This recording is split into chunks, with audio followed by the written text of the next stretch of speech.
This is Money Moves on VSiN, the sports betting network.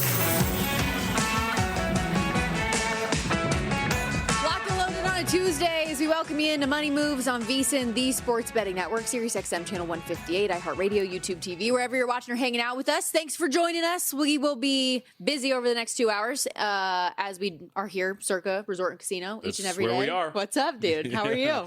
I'm good. We're locked in right now. We got Royals and Guardians going at it, top of the fourth. Runners on first and second. And Gavin Williams trying to get out of a little bit of a sticky situation. Not too bad. My guy, Noah Cameron, on the bump for KC. I like him. I'm a big fan. So we'll see if the young career can continue down the path that is currently going right now. But Royals up 1-0, top of the fourth. Carter Jensen with the solo shot. That is your lone run. And we'll keep tabs on this as we go. And actually have a lot of MLB talk coming up on the program, specifically this hour, which leads us to today's rundown. It's time for the top headlines and topics of the day. This is the Rundown. How clever am I, JVT? We're covering the basis today with our good buddy Adam Burke. He's going to join us in studio in about 30 minutes. VSiN.com managing editor, also writes our daily MLB previews each and every day up at the website. And those of you that have our MLB betting guide, that is his baby. He helps put that together each and every year as well. So lots to talk there. And I know you have some questions specifically about this Guardians team. Yeah, his Guardians. So I was actually surprised he would show up today because he might be a little distracted while we're on the air. Yes, it is only game like 6 of 162, but it doesn't really matter for Adam Burke, who loves this team very much. But a lot to get into. Questions about, I think, what you look for in the early season when it comes to sustainability. There is, last night we saw an AL Cy Young candidate on the mound, and he absolutely delivered.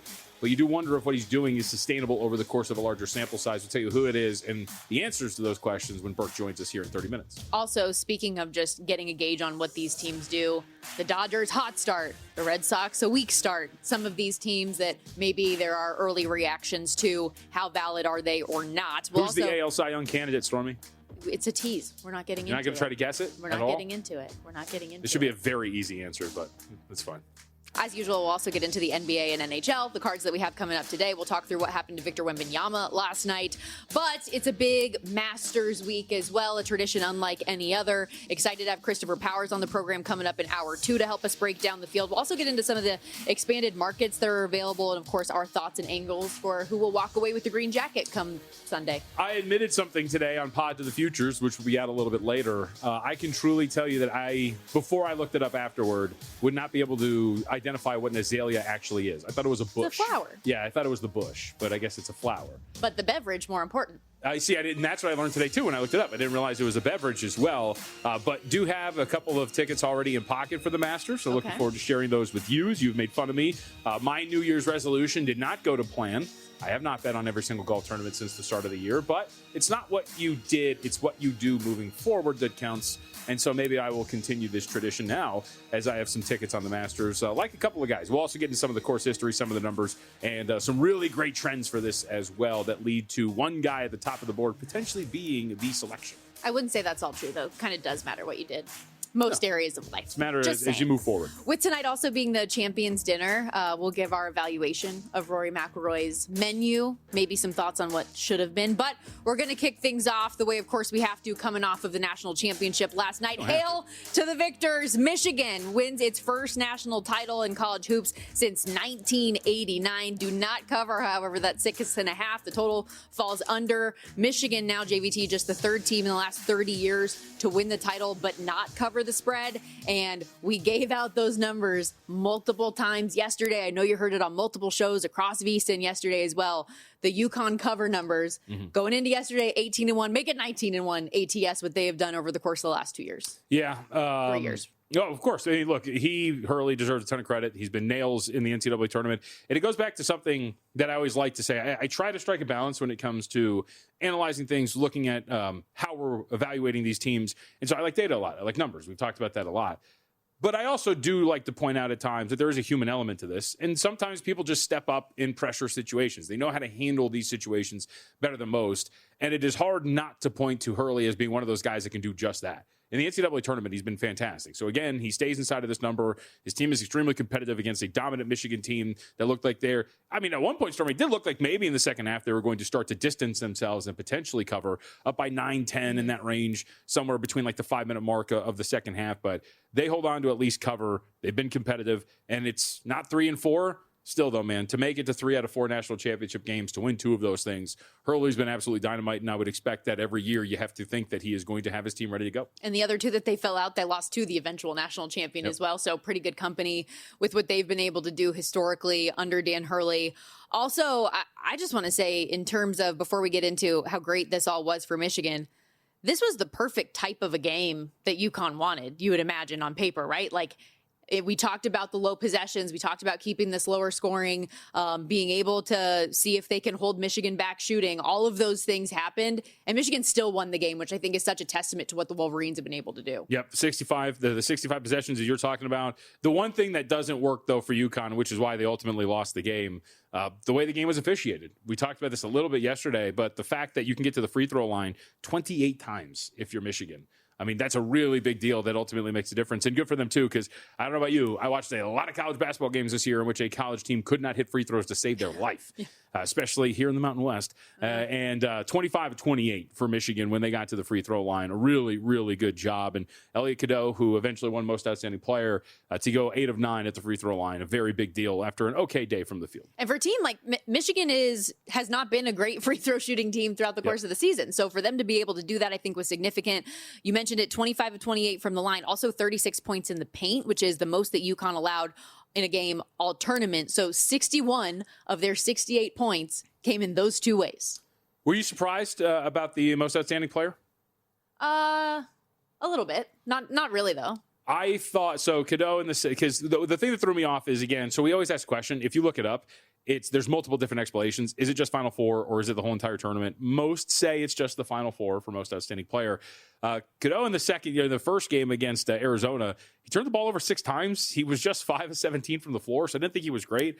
I actually thought you could have made the case for Mara to win Most Outstanding Player. Okay. He didn't get to 10 points yesterday, but he was so good defensively. I mean, you talk about Reed. That was that was what they were riding in here, UConn, and Reed was largely ineffective. And I thought a lot of the times when he was missing shots around the rim, it was because of the looming presence of a guy like Mara. And I thought that he deserved a little bit better. He was also great against Arizona when you looked at the scoring. But I'm not going to go crazy and say that it was a robbery, but was somewhat surprised. And I thought if you really looked at it, that maybe you can make the case for him. But Cadeau, pre-tournament 50-1, before the Sweet 16 40-1, before the Elite 8 48-1, all to win Most Outstanding Player, before the Final Four at 18, and then before last night plus 325, and he gets it done. And this is all with that allergic reaction where he gets pulled out of practice and wrapped up in towels and thrown into an ambulance and still gets it done for him. We don't see the voting breakdown, so potentially it could have been closer than maybe we should see the result.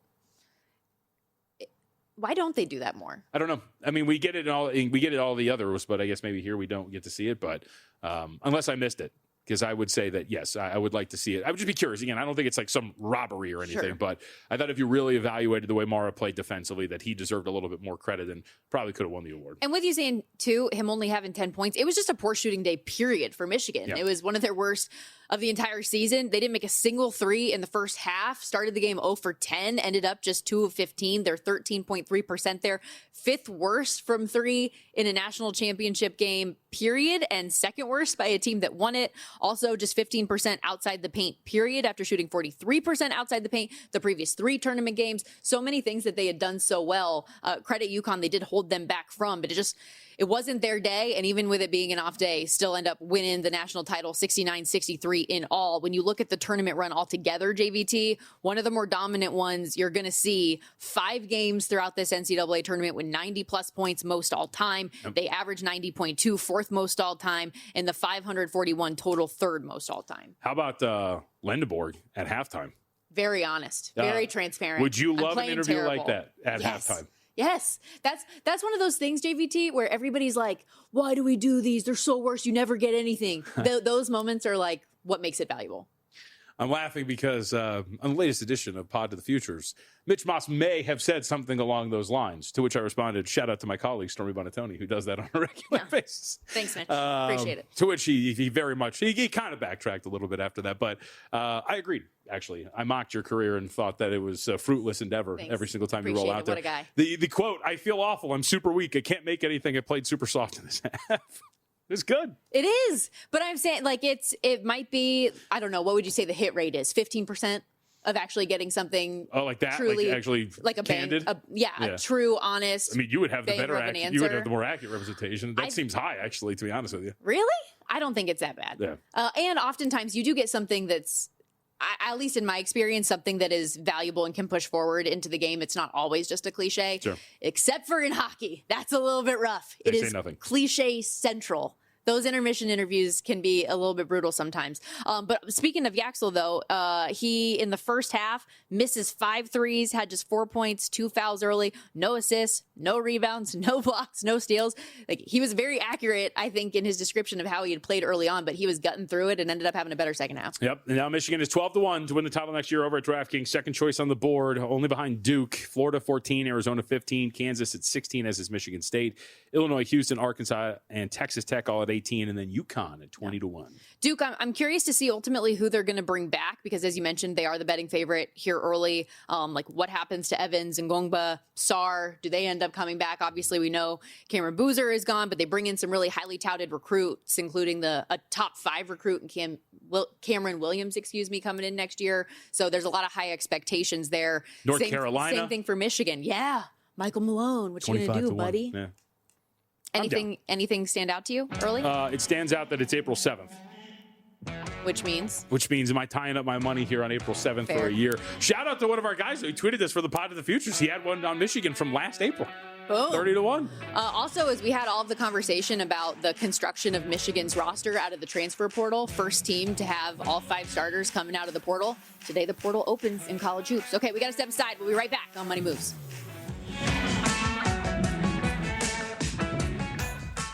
So you're listening to this podcast because you want an edge. But what if I told you you're only halfway there? You've got the mindset. Now it's time to get the toolkit to match. Here's the thing. Pro bettors spend thousands on data and tools. But what they don't want you to know is that you can get the same edge for a fraction of the cost with VSiN Pro. VSiN Pro gives you access to expert picks, public betting data, prop projections, powerful tools, analytics, and more. Just tap the link in the description and see why thousands of bettors are already using VSiN Pro to cash more bets.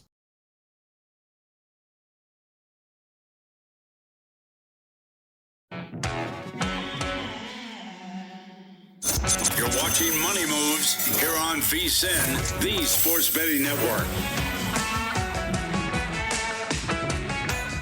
All right, back here on Money Moves, Stormy Buonantony, Jonathan Von Tobel with you. Going to dive into a little NBA talk. We had all national championship last segment, but more hoops to get to, especially coming off of Victor Wembanyama's injury yesterday. What was that for?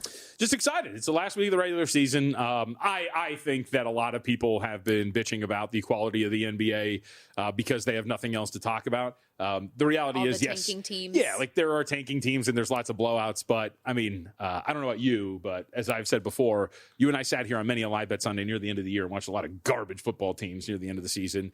Same thing in college football as well. So I am excited for the postseason to begin. This should be a very good one. Hopefully we get to see some young talent shine, as we'll get to with Victor Wembanyama.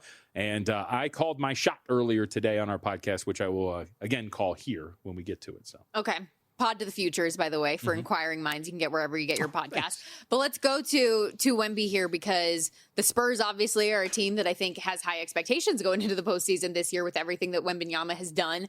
He ends up having a rib injury yesterday in their win over the 76ers, 115-112, collided into Paul George in the second quarter. He ended up trying to come back and did for a little while, but couldn't ultimately finish the game. And so naturally everybody's freaking out about, what does this mean for awards bets and everything like that in terms of how many minutes he played? Well, he played 15:40 in the game, which will count toward the eligibility for postseason awards. Even though there's a 20-minute minimum for a start. Players are granted, quote, 2 exceptions to the requirement of playing 20 minutes in a game as long as they played at least 15, and he got 15:40. So it's a 15-minute minimum, but only twice. But only twice. This is so stupid. I can't.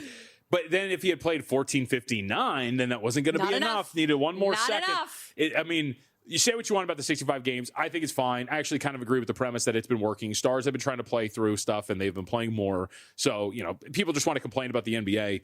That's fine. That is stupid. I mean, if it's a minimum, it's a minimum. And the reason why I say it is because I want the drama here, okay?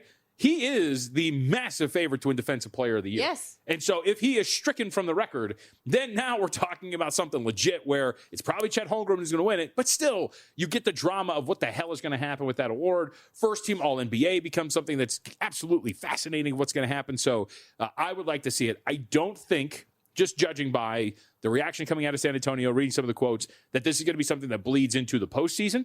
It's really just about whether or not he is going to meet the minimum, which is, again, he's got to play at least 20 minutes in one. And then this one's 20 minutes, right? Because he's used the two 15-minute exemptions. So he's got to play at least 20 in one of their final 3 games down the stretch. So including Monday and the NBA Finals, he is at 64. So must play 20 in at least one of the remaining 3 games. You're talking about the NBA Cup final. NBA Cup Finals, yes, excuse me.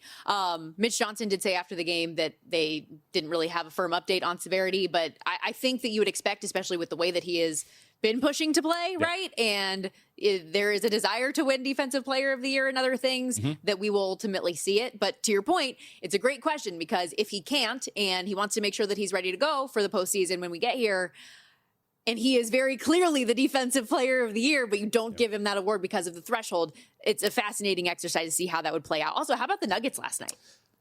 Thank you for bringing that up. You just lob the softball up and we could crush it out of the park. The shot to call right now is, as we talked about yesterday, but I will emphasize once again after watching yesterday, the Denver Nuggets have now won 9 straight games. Nikola Jokic is the best player on the planet. As it has been stated before, everybody's better than Jokic until it's time to be better than Jokic. And guess what? That's not changing anytime soon. And I am telling you this right now. I'll call my shot and we'll play it back and mock me when it ultimately falls flat. The Denver Nuggets are going to eliminate the San Antonio Spurs in the second round of the postseason.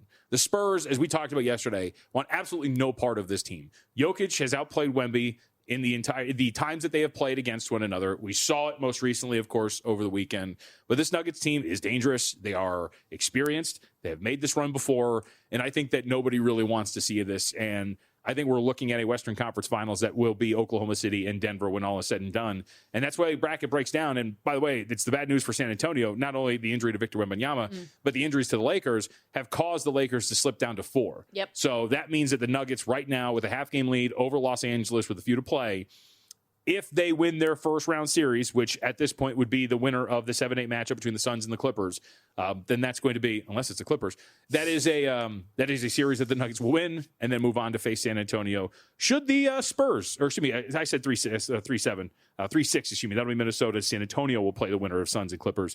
Either way, I think the Nuggets are going to be really, really dangerous here in the Western Conference, and we better start watching out for them. My only follow-up was going to be, because they were down 19 in this game, they had to come back, force overtime, all the things. Malicious facts. Is there any concern about the playing with your food at times factor?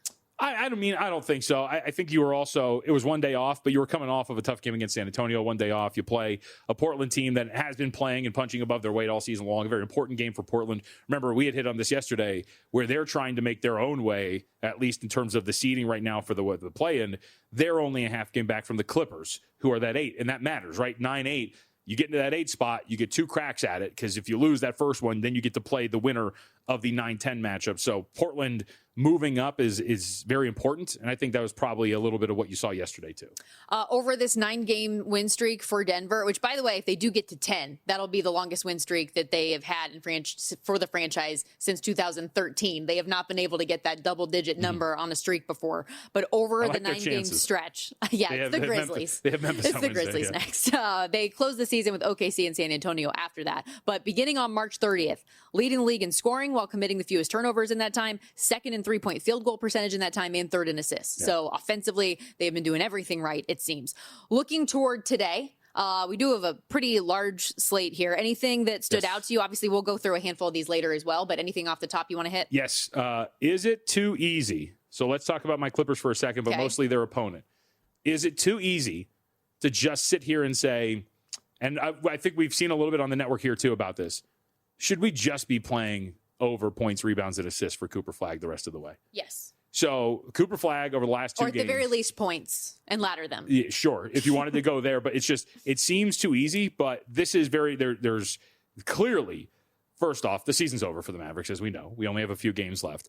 There is very clearly an objective to get Cooper Flagg Rookie of the Year. And there should be. Concerted effort. Yeah, and there should be, right? Because, I mean, we have nothing to play for. He's our stud. Let's get him some hardware here. His last 2 games, he has had a usage rate of 39%. He has taken 57 shot attempts, and obviously we know about the 96 points to go with the 14 rebounds and 12 assists. It seems too easy, but it feels like every single one of these possessions is going to go through Cooper Flagg. The game plan is win or lose, get the ball to Cooper. Yeah. Like, that's 100% what it is right now. Because, like you said, with this whole argument between Flagg and Knippel for Rookie of the Year, I know a lot of the argument against Cooper Flagg is that, well, they have been irrelevant to the whole conversation of the playoffs and being a competitive team and all of those things. But what Cooper Flagg has on his side is recency bias, and if he does have these blowout type performances to pad the stats, that's going to be another thing that'll be in his favor. Overall, I'm still a Knippel person. Like, if we didn't already, and yes, I am a Charlotte Hornets homer, and we are on this program, and my husband is from the area, so we've always rooted for this team. But in terms of the numbers and everything that goes along with it, I mean, he's not having the best not only the best 3-point shooting season that we've seen for a rookie ever, but he's the best in the NBA right now with everything that he's done. And a number of the stats are actually pretty equivalent when all is said and done. So points, rebounds, and assists, 41.5 is the number right now. To your point about going up a little bit higher, and these are all courtesy of DraftKings. So again, look around. 45 plus 134, 50 plus 246. And again, this is points, rebounds, and assists. 55 plus 456, and then 60 plus 8-1.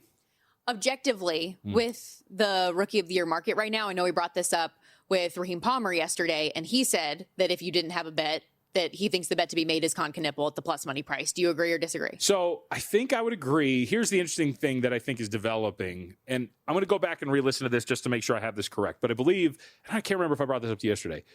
So we have this thing looming with Luka Doncic that he is applying for, the hardship or whatever, so that the 2 games that he missed because the birth of his kid would count toward his games played.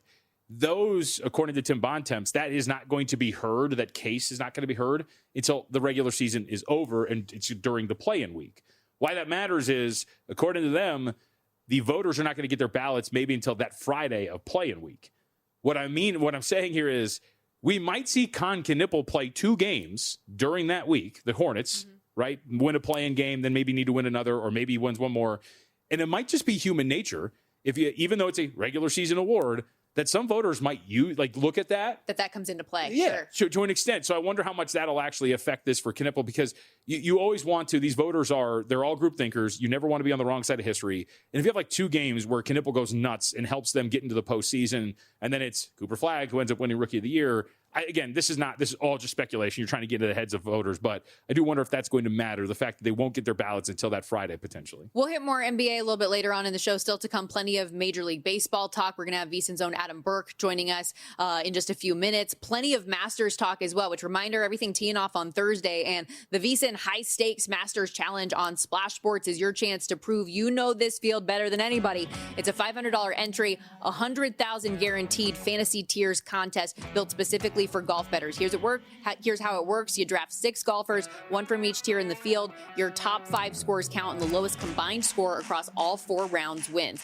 Entries close April 9th at 8 a.m. Don't wait. Head over to splashsports.com/VSiN. Use the promo code VSIN for a $50% deposit match up to $100 and more. Splashsports.com/VSIN.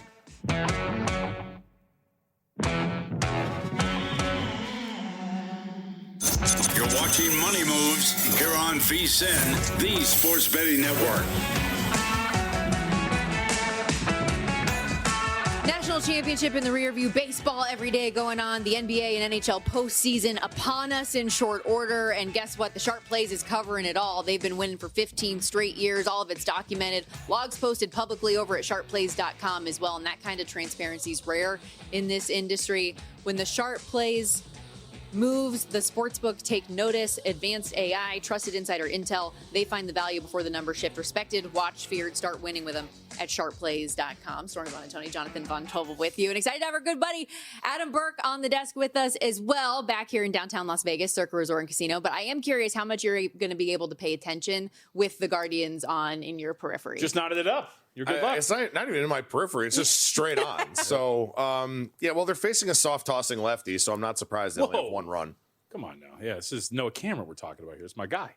Yeah, he only throws like 91, 92. That's all you need, man, when you can put it in the right spots. They haven't hit lefties like that since, like, steroids were still allowed. So, I wasn't expecting much today. That's what we'll say. So, Noah Cameron's not going to win a Cy Young anytime soon. That's what we're talking about here. Yeah, JVT's He's a lot of questions. Well, not about Noah Cameron, but about your Guardians. So you and I were texting about this the other day. Selfishly, I asked you about the back end of the Guardians bullpen because I'm holding on to Armstrong here, hoping that at the end of the year he might steal that closer's job. But is that a problem for your Guardians? Oh, yeah. Yeah? Yeah, absolutely. The bullpen is definitely an issue right now. I mean, Hunter Gaddis is hurt. He's starting on a rehab assignment now, but Cade Smith doesn't look right. The velo's not there. The command's not there. They kind of revamped the middle relief too a little bit, getting guys like Connor Brogdon and Colin Holderman hasn't even stayed. He's down in AAA now. So yeah, it's a concern, especially when you consider that like they win every game 4-2 when they do win. So yeah, the bullpen situation for Cleveland is very concerning at this point in time. Now, when Gaddis gets back and some of their other guys in the minor leagues get healthier, then maybe they get a little bit stronger. But yeah, I mean, just generally speaking, not even just talking about the Guardians. I mean, bullpens in today's day and age, there's a lot of parity across the league now, and starters don't work deep into games. Bullpens just continue to increase in importance, and so you got to know, which groups are healthy, which ones aren't, which ones are performing well, and which ones are struggling. Still over 500 to start the year, though 6-5, unlike a number of other teams that here in the first 10 games are really, really struggling. I know we were talking about this yesterday. Red Sox fans losing their mind here. They lose another one yesterday. The Giants have been struggling. The Orioles, who are going to be in action in about an hour, maybe less today. Another team that's been struggling, although they get the win against the White Sox yesterday. But what are some of your early takeaways from some of these teams that have been struggling, and how much can you actually take from these early games? Yeah, look, I mean, you're going to hear a lot about how early it is in the season. There does come a point where it's no longer early, and those things are really, really big concerns. But look, Boston losing 8 out of 10, I'm not worried about that team, right? They're going to hit. They're going to hit. Ranger Suarez, Sonny Gray are guys with track records. They'll figure things out. It's tough when you go to a team like Boston because from a pitching staff standpoint, they don't throw four-seam fastballs. So guys who basically use their fastball to set up everything else have to learn how to do things differently. And so that's one of the reasons why Ranger Suarez has kind of struggled here in his first 2 starts. There is a learning curve to going to some teams. Other teams aren't going to change your arsenal and what you do, but Boston is a team that's going to change what you do. And yeah, they've struggled to hit right now, and the starting staff has been pretty disappointing, but there's still a team that I really, really like, generally speaking, here as we go forward. So I don't read too much into it. I'm kind of looking more from an individual player level to see if anyone has kind of taken a jump, see if anyone's maybe in position to take a leap. A Taj Bradley, who's pitching today for Minnesota, for example, seems to be a guy who's on an upswing right now. I'm looking to isolate those guys and play on them early on in the season, maybe before the markets adjust. But from a team standpoint, there's no reason to be worried about anybody or think too highly of anybody this early in the game. Okay, so let's build on that concept of playing on guys early and building and small sample sizes that actually might mean something. It is a small sample size. Right. Jose Soriano was plus 155 yesterday, and the Angels get a 6-2 win. Now, Sale, we can talk about Sale, too, if you want a little bit later. Chris Sale, I don't know if you saw this, was going insane yesterday. Hitting himself with a baseball. Command was awful. But Soriano, through 3 starts, has looked awesome. The swing and miss stuff is there. The fastball is there. Even the off-speed stuff has been deadly. If what you see in his numbers is that legit, he's about 100-1 to win an American League Cy Young. Yes, I will bring that up now because right now his numbers are Cy Young-esque through 3 starts. So, I mean, I wouldn't invest in him to win the Cy Young, no. But, a guy, 4.26 ERA last year, 4.03 expected ERA, 3.73 FIP. There were these signs of some positive regression coming his way to begin with. But now you add in a pitching coach like Mike Maddox, and all of a sudden it changes a lot of things. And I think it's kind of interesting that, we talk all the time in the NFL and college football about coaching changes, coordinator changes specifically, how they're going to impact certain guys. Nobody goes into the season talking about a new pitching coach, right? It just doesn't happen. And for the Angels, a team that really has not developed starting pitching in a very, very long time, a presence like Mike Maddox matters. With a guy like Jose Soriano, Reed Detmers goes from the bullpen back into the rotation, kind of what Chris Bubich and other guys have done, kind of resurrected Carlos Carrasco's career going out to the bullpen for a season, then coming back into the rotation. Like, all of a sudden, the Angels look a lot different because the offense has the chance to be league average-ish. But if the starting staff's going to be a lot better, and their bullpen is, I think, top 5 in ERA here so far, again, small sample size, but Mike Maddox is doing work with that team. And people don't talk about the pitching coach changing. I talked about Taj Bradley, where Minnesota's got a new pitching coach, a guy who never actually pitched in pro ball, but he's very in tune with the analytics and the science of pitching. And it's just a different perspective, right? So maybe Minnesota is a team that ends up having some guys that get a little bit better throughout the course of the season. And again, just changing pitching coaches can have a big impact, a different kind of voice, especially when we talk about these Angels guys who have been in the organization for a long time. Maddox is probably going to be somebody who does get the best out of them, certainly in the short term, but possibly for the long term as well. To JVT's point about Chris Sale, in the game, he walks on a bases loaded situation, hits himself in the head with a baseball. Not something you see every day. No, but I mean, look, as a competitor, right? I mean, this is a guy who, based on the look of this rotation right now, and for what it's worth, I'm fading Reynaldo Lopez tonight. I'm taking the Angels at plus money in their game this evening. With Lopez, a guy that I just don't really believe in, but Sale basically has to carry this rotation right now. With Spencer Strider hurt, with Spencer Schwellenbach out. Grant Holmes is a guy who last year was found out that he was pitching through a torn UCL. Martin Perez is apparently going to get a start this Saturday against my Guardians, who, they probably won't score against him. But the Braves have a really bad starting staff right now. So for Sale, he's got to kind of carry this group. And I understand his frustrations, but you also hope there's nothing else to it, right? Mm-hmm. That he's not pitching through something that's keeping him from going to his full capacity because when you've already got 2 guys down and you're dealing with something, you're going to try and pitch through it as long as you can. So maybe that's something we need to look at a little bit more closely. His velocity, his spin rates, his control metrics, stuff like that, and see if maybe he's fighting through something where he's going to keep going out there, even if he's not healthy. Maybe we can get some value out of fading him. Yeah, what's it called? The command being an issue, but he's a psychopath. That, by the way, I didn't realize this. That was his first loss to the Angels in his career. He had been 8-0 prior to that for Chris Sale yesterday. You want to talk through, though, why you like the Angels today in that matchup? You say Kikuchi going today, plus 119. I'm seeing at DraftKings right now, run total 8.5. Yeah, so Reynaldo Lopez is a guy that I was very excited to fade last year, and then he wound up missing pretty much the entire season. He was a full-time starter for the first time in a long time, and that put a lot of strain on him. He wound up missing most of last season, like I said. Here so far this season, a nice start. Just 2 runs allowed on 7 hits in 11 innings. Left on base percentage is 100% because the only runs he's allowed have been solo homers this season. But 164 ERA, 365 expected ERA, FIP over 5, xFIP over 5. Velocity's down for this season as well. And in fact, if you look, according to Eno Saris' Stuff Plus metric, if you look at all the pitchers that have thrown at least 10 innings this season, and there are 86 of them, Lopez is 82nd in Stuff Plus. So he's having good results. He's having good outcomes, but the stuff isn't good from a spin rate standpoint, a velocity standpoint, not getting a lot of swings and misses. It's just not the profile that you would expect to keep up this start to the season.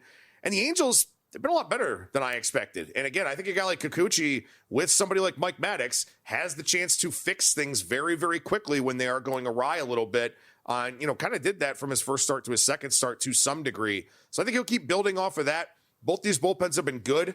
I'll take the team at plus money where I think they have a starter advantage with Kikuchi over Lopez. Yeah. Good for the Angels too yesterday. Not only we should talk about this, Mike Trout didn't play yesterday because he took that fastball off the hand on Sunday. And so for them to get it done without their best guy in the lineup, and you talk about good starts too. Zach Neto's off to a pretty solid start from a power standpoint, at least for a little dude. Had another leadoff homer yesterday. And again, this is the time of the year that you want to play on teams like that, right? Like I'm also playing Washington today. We can talk more about that one after the break. But like teams that aren't going to be very good, no offense, like you want to play on them now, right? When they're kind of playing better, when they're in a little bit of rhythm. We've seen, some teams kind of struggle. Some of the good teams kind of struggle, like Boston we talked about. Like now is the time you want to play Boston because they're too talented to keep playing like this. Sure. Whereas a team like Washington, a team like the Angels, probably overperforming a little bit right now. So you kind of want to play on those teams while they're doing that and then look to, play against them when everyone kind of settles in a little bit more because over 162 games, like the good teams are going to be good, the bad teams are going to be bad. But in a small sample of April where everyone's getting into the season, it's a little bit of a different dynamic. Good angles to get us going here in the early season. Also, Mike Trout with that hand just day to day right now, but a number of other injuries creeping up in Major League Baseball. We'll discuss some of that. And as you mentioned, Adam Burke's plays for the day coming up after this, in addition to the Angels. We'll be right back.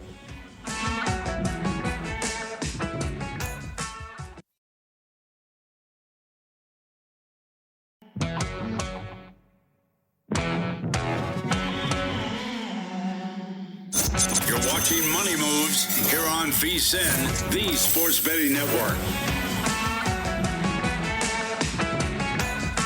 You've got the group chat, you've got the opinions. Now it's time to put your money where your mouth is. Cut is the social betting platform that lets you bet directly against your friends and other users on sports, politics, pop culture, and more. Even personal bets. Every bet, too. Fully customizable and pre-funded, so nobody flakes out when they lose. Plus, you get cash back as well on every single bet you made. Use the promo code VSiN today to get a 15% deposit bonus on your first deposit. Download Cut today at KUTT.com or in the App Store and use promo code VSIN. Roll along here on Money Moves. Stormy Buonantony, Jonathan Von Tobel with you. VSiN.com managing editor Adam Burke in studio with us as well. And both of you, as I was doing that read talking, just laser beam eyeballs on the Royals Guardians game right now to be expected. They said it didn't go? Yeah, he said he didn't go. Yeah. He didn't go. Still tied at 1 right now. And, a key walk. Honestly, I don't mind walking that guy, but then again, India homered off a lefty yesterday, so... Yeah. Zero frustration or anxiety on your guys' end. Isn't this great? I mean, I have nothing. But mine is all purely fantasy related. Sure. I don't know if Cameron will be done. I don't know how many pitches he's at right now. So, I don't mind it. Get the ERA down, keep the whip down for my team. That's fine. Vinny P has.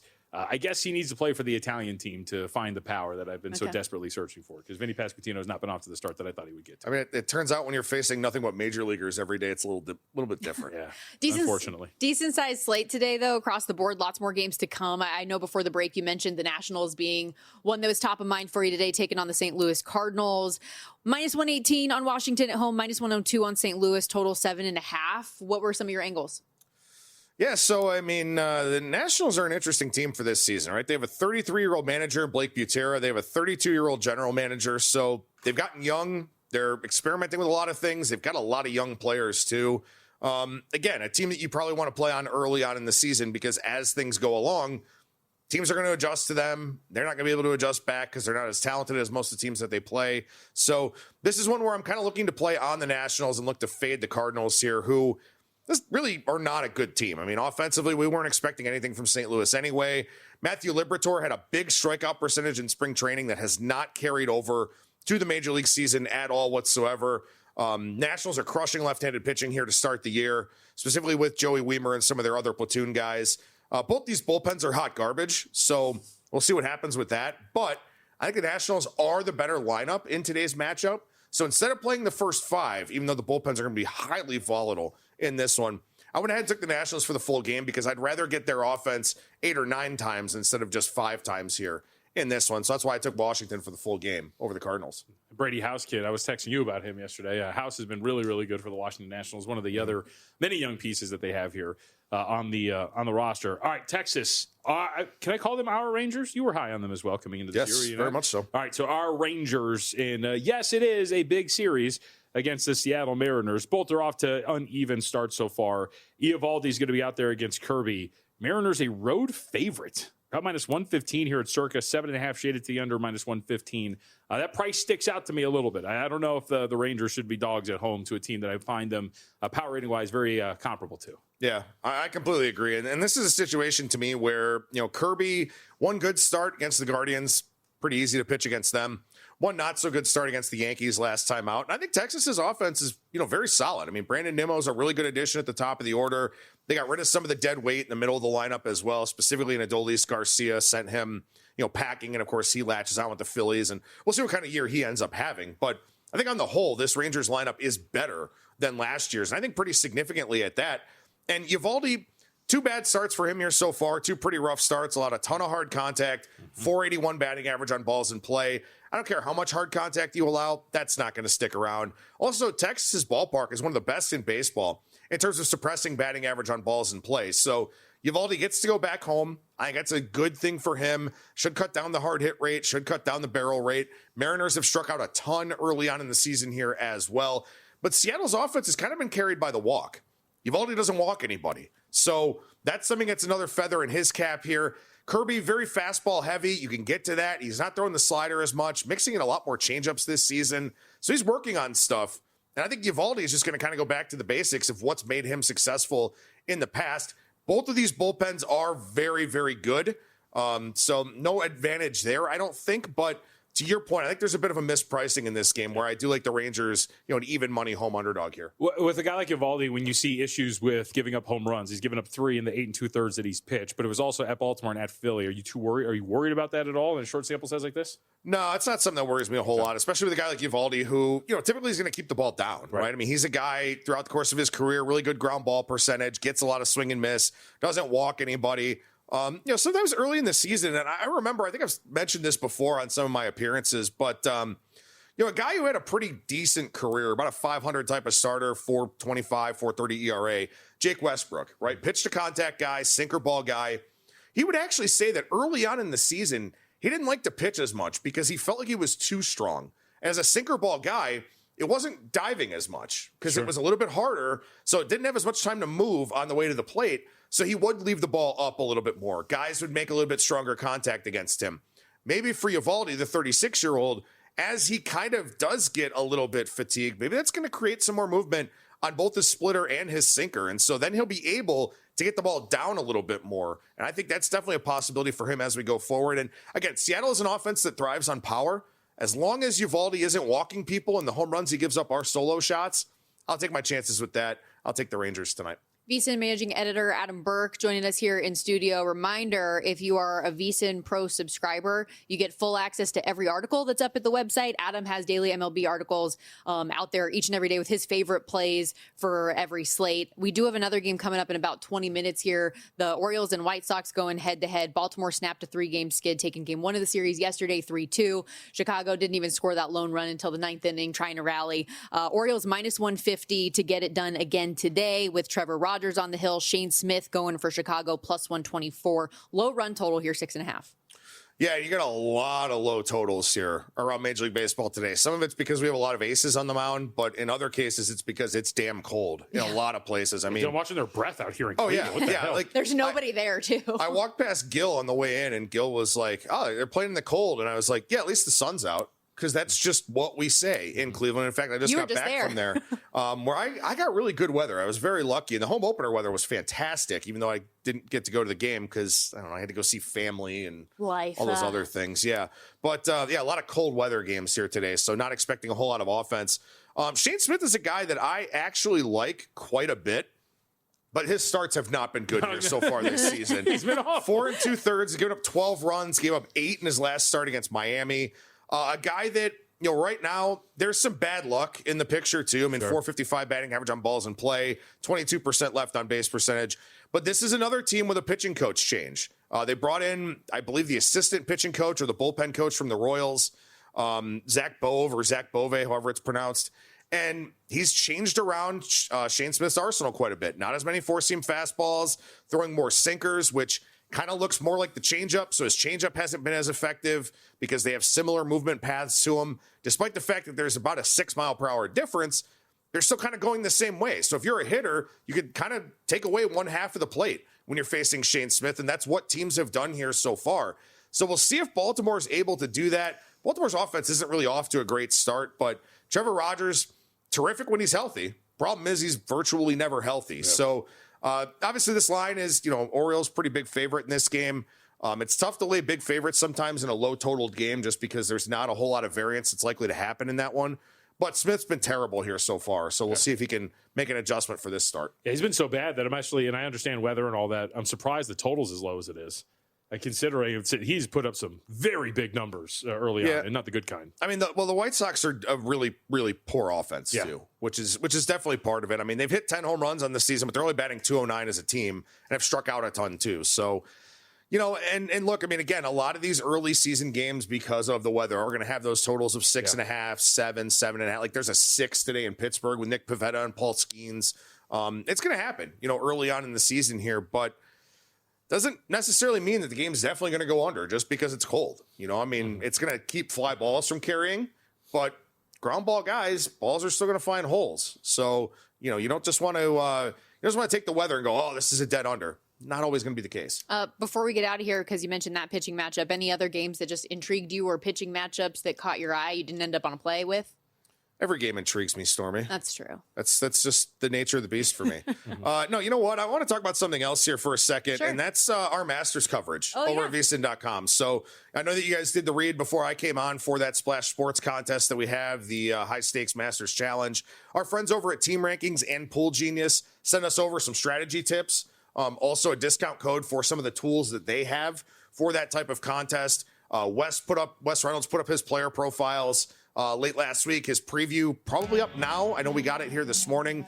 I wrote up a first round leader article. So we're going to cover as much of the Masters as we can here in the lead up to the tournament and probably have some nightly updates as well. So keep it tuned over at VSiN.com for the first major of the year. Yeah, that and the Long Shots podcast as well. Masters, one of the biggest, if not the biggest event in the sport. Excited to see who's going to take home the green jacket come Sunday. We got to step aside. Thank you, Adam. We will be right back to kick off hour 2 on Money Moves.